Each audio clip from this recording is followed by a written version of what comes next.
Ang pangarap, mga kapatid sa Islam, ay bunga ng paniniwala sa pangalan ng Allah na Al-Ghani. Al-Ghani. Ibig sabihin ng Al-Ghani ay ang mayaman. Na ang kilala nating mayaman ay yung maraming pera. Pero ang totoong ibig sabihin ng mayaman ay walang kailangan. Walang kailangan sa sinuman dahil lahat ay nandyan sa kanya.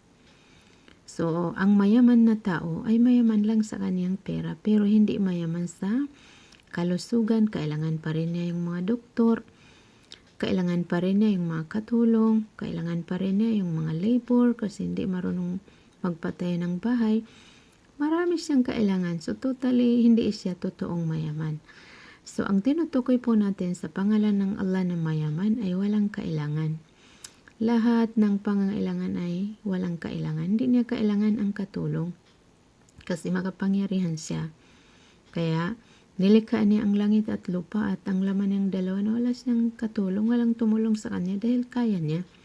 Magsabi lang siya na mangyari ka at mangyayari ang gusto niyang mangyari. So, kilalanin po natin ang Allah na Al-Ghani. Ang karamihan sa mga tao ay magbibigay lang yan kung may kapalit. Tutulungan ka lang niya kung may personal interest na balang araw ay matutulungan mo rin siya. Tingnan niyo ang mga tumutulong, yung mga mayaman. Tutulong lang yan siya sa kapwa niya na iniisip niya na may maitulong sa kanya. Tulad ng mga politician. Tutulong lang yan sa'yo kasi may personal interest na bubutuhan mo. Pagkatapos ng eleksyon, makita mo na hindi na tulad noong malapit ng eleksyon. Yun po ang karamihan sa mga tao na tutulong lang dahil mayroon din siyang kailangan sa iyo. So, kilalalin po natin ang Allah na hindi katulad ng mga tao na magbigay lang dahil may gusto siya. Tutulong lang dahil may gusto siya. Ang Allah ay hindi ganyan. Hindi niya kailangan ang anumang kapalit sa kabaitan niya sa atin. Hindi niya kailangan na suklian natin ang kanyang kabaitan. No. Ang Allah ay Ghani. Kaya kailangan natin maunawaan na yun ang Allah subhanahu wa ta'ala na binubuhusan tayo ng lahat ng pangangailangan natin. Dahil sa kanyang kabaitan at walang pangangailangan na kapalit nito. Ipinag-utos niya sa atin na humingi tayo sa kanya at ipinangako niya na magre-reply at magbibigay. Tingnan niyo kung gaano kabait. Alam niya ang kanyang sarili na lahat ng kailangan natin ay nasa kanya. Tapos, pinag-utosan tayo na humingi tayo sa kanya at pinangakuhan tayo na ibibigay niya.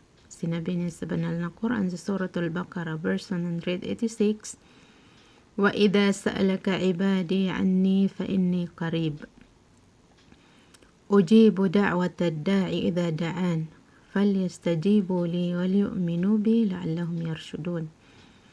Pag itinanong ako sa iyo ng aking mga alipin. Sinong kinakausap niya? Ang kaniyang sugo na si Muhammad, peace be upon him. Pag tinanong ka ng aking mga alipin tungkol sa akin, fa inni qarib ay talagang napakalapit ko. Ako ay napakalapit. Sa isang salaysay ng propeta ay mas malapit pa kaysa ugat sa ating liig. Napakalapit. So, ang tinutukoy dito mga kapatid sa Islam ay ang kaalaman ng Allah. Magsabi ka lang ay agad-agad niya marinig kasi lubos na nakarinig. Naririnig niya ang ipinagbubulungan ng dalawa. Naririnig niya ang ibinubulong mo. Kaya ibinubulong natin ang mga panalangin natin. Fa inni qarib, sa katunayan ay ako ay napakalapit. Hindi kailangan na sumigaw ka. Hindi kailangan na mag-post ka para malaman ng mga tao. No need na mag-post ka. No need na maggawa ka ng announcement dahil naririnig ng Allah. Ang gusto niya ay kayo lang. Kayo lang. Kasi siya ay lubos na nakakarinig, lubos na nakakatingin, nakakakita. Ujibu da'wata da, rinireplyan ko ang panawagan ng nananawagan. Idha daan, pag ako ay tinawag niya. Idha daan, pag nananawagan. So pag tinawag, paano po natin tatawagin ang Allah? Tatawagin natin sa kanyang mga pangalan. Na ang pinakamainam na pagtawag sa kanya ay gagamitin natin sana ang lahat ng kanyang pangalan. At ang summary o maiksi ng pagtawag sa kanya na magagamit mo ang lahat ng pangalan niya ay ang pagsabi mong Allahumma. Allahumma. Imbes na magsabi kang ya Allah, ya Rahman, ya Rahim, ya Malik, ya Quddus, ya Aziz, ya Ghaffar, ay sabihin mo, mas mainam na sabihin mong Allahumma. Kasi pasok doon ang lahat ng pangalan ng Allah subhanahu wa ta'ala. So sabihin mong Allahumma anta ar-Rahman, la ilaha illa anta ar-Rahman, farhamni. Allahumma anta Allah. Allahumma anta al-Malik. Allahumma anta al-Aziz. Allahumma anta al-Ghafur. La ilaha illa anta faghfirli. So, mga ganun mga kapatid sa Islam ang pagtawag kay Allah. Pangalawang pagtawag sa kanya ay Ya Rabbi. O di kaya, Rabbana. Rabbana atina fid dunya hasana wa fil akhirati hasanata wa qina adhaban nar. So, tinuruan po tayo ng Allah kung paano natin siya pakikitunguhan sa ating paghihingi, ating pananalangin. So, paano po natin tatawagin? Gagamitin natin ang kanyang mga pangalan. Pupuriin natin siya muna. Hindi po natin itutulad sa tao na parang nag-uutos ka. Hindi po yan pwede. Kahit sa pakikitungo sa mga tao ay pag may hihilingin ka ay ano ang isusulat mo? Di ba gagawa ka muna ng greetings? Pupuriin mo siya, tatawagin mo siya sa posisyon niya. Kung director ay director, kapita-pitagang director o di kaya ganito ganyan. Bago mo hilingin, ang hilingin mo ay kailangan may greetings ka doon. So, kung ginagalang mo man ang mga tao ay mas kailangan mo igalang ang Allah.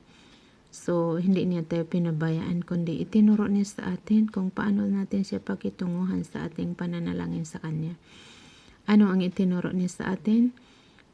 Gamitin natin ang kanyang mga pangalan. Yung binasa natin kanina na verse, na sabi niya, Walillahil asma'ul husna fad'uuhu biha. May mga magagandang pangalan ang Allah, kaya gamitin niyo sa inyong pananalangin sa Kanya.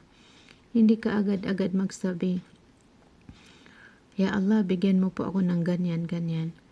Yung hindi pa Muslim magsabi pang Diyos ko. So, hindi niya pangalan ang Diyos. Huwag po natin itawag sa Kanya ang Diyos. Dahil translation lang yan ng pangalan niyang Allah. Huwag din po natin siyang tawaging Lord. Dahil translation lang yan ng pangalan niyang Rabb. Ipangalan po natin sa Kanya ang itinawag niya sa Kanyang sarili. Bilang pagrespeto sa Kanya. Kahit ikaw, kung ang itawag ko sa iyo ay ang translation ng pangalan mo, naigagalang ba kita o hindi? Hindi kita naigagalang. So, yun ang dahilan kung bakit hindi maganda na itawag natin kay Allah ang translation lang ng pangalan niya. Ang utos niya sa atin ay gamitin natin sa pakikitungo natin sa Kanya, sa panalangin natin sa Kanya, ang Kanyang mga mabubuting mga pangalan. Allahumma o di kaya Rabbana, tulad ng sinabi natin sa kanina. Ujibu da'wata da'i, rinireplyan ko, tinutugon ko ang panawagan ng nananawagan pag nanawagan. Falyastajibu li, kaya tanggapin nyo ang utos ko. I-acknowledge nyo ang utos ko. Wal yu'minu bi, at kailangan makinig kayo sa akin, maniwala kayo sa akin. Yun ang kapalit. Falyastajibu li wal yu'minu bi la'allahum yarshudun. Falyastajibu li, kailangan sila mag-acknowledge sa akin. Ano ang i-acknowledge natin? Ang mga utos ng Allah. Ano ang ipinag-utos ng Allah? Maniwala na siya lamang ang Diyos at wala ng iba, at patunayan natin sa Kanya na siya lang ang sinasamba natin. Ipinag-utos din niya na magdasal ng 5 beses sa araw-araw. Ipinag-utos din niya na magbigay ng obligadong kawanggawa. Ipinag-utos din niya na mag-ayuno sa buwan ng Ramadan. Ipinag-utos din niya na mag-hajj, magdalaw sa banal na tahanan sa mga taong may kakayahan. So yun ang tinutukoy dito na i-acknowledge natin, tanggapin natin. Wal yu'minu bi, at kailangan nila maniwala sa akin. So ano ang paniniwalaan natin kay Allah? Marami. Pero ang pinaka-priority ay paniwalaan natin na siya lamang ang Diyos. Nag-iisa siya.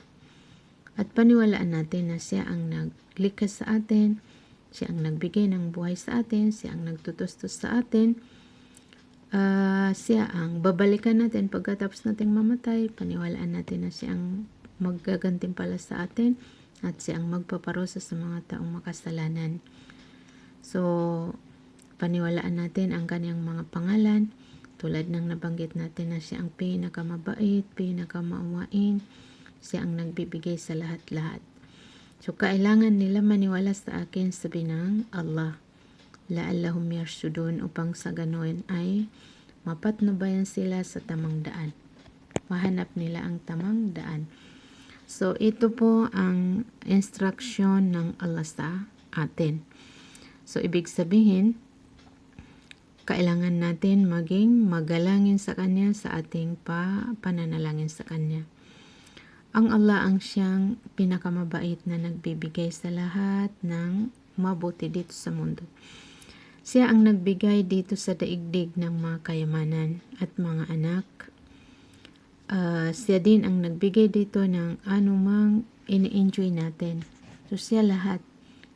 So binigay niya sa mga nakinig sa Kanya, naniwala sa Kanya ang mga ito. Naniwala man o hindi ay binigyan sila ng mga kayamanan, binigyan ng mga anak, binigyan ng kasiyahan, either Muslim or hindi Muslim. So nakikita po natin yan ngayon. Masunurin man sa Kanya o hindi ay binigyan. Lahat nakikinabang sa hangin ng Allah. Lahat nakikinabang sa araw ng Allah. Lahat nakikinabang sa anumang nilagay ng Allah dito sa daigdig, dahil siya ang Al-Wahhab. Kaya sinabi niya na, ya ayuhan nas, o sangkatauhan. Tinawag niya tayo lahat. Muslim man o hindi Muslim ay tinawag niya sa verse na ito. Ya ayuhan nas, o sangkatauhan. U'budu rabbakum. Sambahin niyo ang inyong Rabb, ang inyong Panginoon. Iyon ang pangalan ng Allah na Rabb. Panginoon sa Tagalog, Lord sa English. Tapos, inintroduce niya ang kanyang sarili na sinabi niyang, Alladhi khalaqakum. Siya ang naglikha sa inyo. Walladhina min qablikum, at siya rin ang naglikha sa mga taong nauna pa sa inyo. Siya ang naglikha kay Adan at si Eva, at lahat ng salinlahi niya ay siya ang naglikha sa kanila. Hindi lang kayo. So, kinakausap dito ng Allah ang lahat ng tao mula sa pinakasimula hanggang sa pinakahuling tao dito sa daigdig. Anong ikinakausap sa kanila? Tinatawag sila na sambahin nila ang Allah. Dahil siya ang naglikha sa kanila, siya ang naglikha sa atin. La'allakum tattaqun, para kayo ay maging matakutin kay Allah. Pag hindi mo sinasamba ang Allah ay hindi ka magkakaroon ng takot sa Kanya.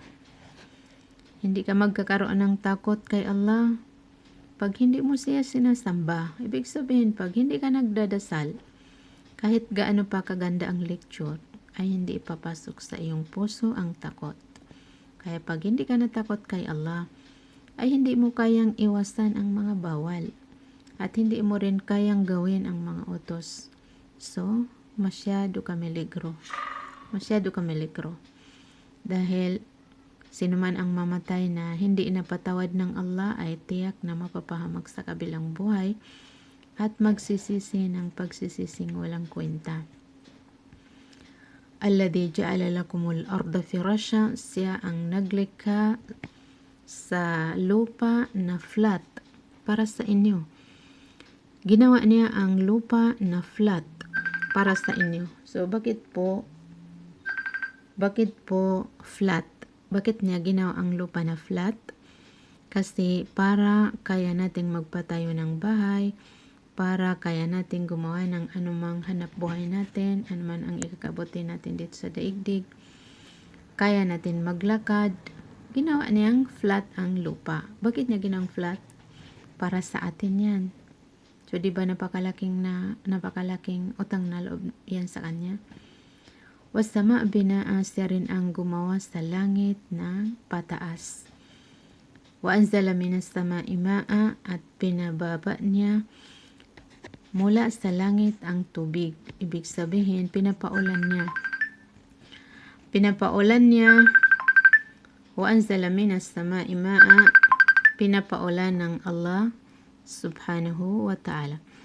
Fa akhraja bihi minas thamarat, pinapalabas niya dahil sa ulan ang mga sariwang mga prutas.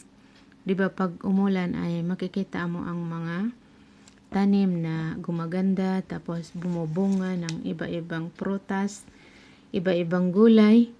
Rizqan lakum, na tustos sa inyo. Masya Allah, ang bait ng Allah sa atin. Pag bumunga ang tanim mo ay alalahanin mo na galing yan kay Allah, dahil sinabi niya sa verse na ito. Pag bumunga ang prutas mo, tanim mo, ay alalahanin mo na pinabunga ng Allah dahil gusto niyang tustusan ka niya sa pamamagitan ng tanim mo. Fala taj'alu lillahi andada. Kaya huwag niyo bigyan ang Allah ng kapantay. Huwag niyo bigyan ang Allah ng kahati sa kanyang pagka-Diyos. Huwag kayo magsamba ng ibang Diyos. Ang sambahin lang niyo ay ang Allah na siya ang gumawa sa mga nabanggit. Anong ginawa niya? Na nabanggit sa verse na ito, ang ginawa niya ay siya ang naglikha sa inyo.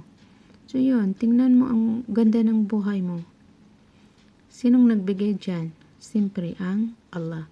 Ano pa ang ginawa niya para sa atin? Ginawa niya ang lupa na flat para ma-enjoy natin.